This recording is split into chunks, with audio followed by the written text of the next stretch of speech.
ছোট দেশ হলেও ভারতের চোখে চোখ রেখে কথা বলতে ছাড়ছে না নেপালের নতুন জেনজি সরকার।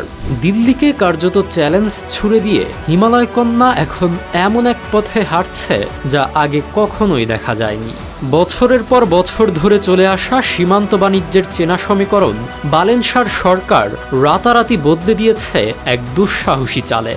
আর এই চালের কারণেই এখন কপালে চিন্তার ভাঁজ পড়তে শুরু করেছে ভারতের সীমান্তবর্তী রাজ্যগুলোর ব্যবসায়ীদের। এতদিন যে সীমান্ত দিয়ে অনায়াসেই পণ্য আনা নেওয়া চলত, সেখানে এখন বীরগঞ্জ কিংবা বিরাটনগরের চেকপোস্টগুলোতে জারি করা হয়েছে কড়া পাহারা।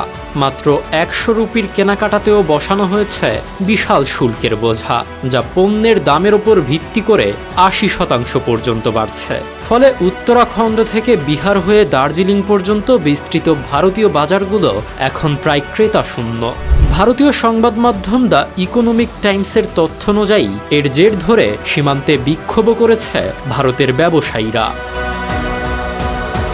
ঐতিহাসিক বেটি রুটির সম্পর্কের টানাপোড়েন ভুলে নেপাল এখন নিজের রাজস্ব আর দেশীয় বাজার রক্ষায় অনড়। সামান্য ১ কেজি চা কিংবা কয়েক প্যাকেট বিস্কুট কিনলেও গুনতে হচ্ছে বাড়তি কর। নেপালের এই আত্মনির্ভরশীল হওয়ার জেদ আর দিল্লির উপর নির্ভরশীলতা কমানোর নীতি মোদি সরকারের জন্য এক বড় ধাক্কা হিসেবেই দেখা দিচ্ছে।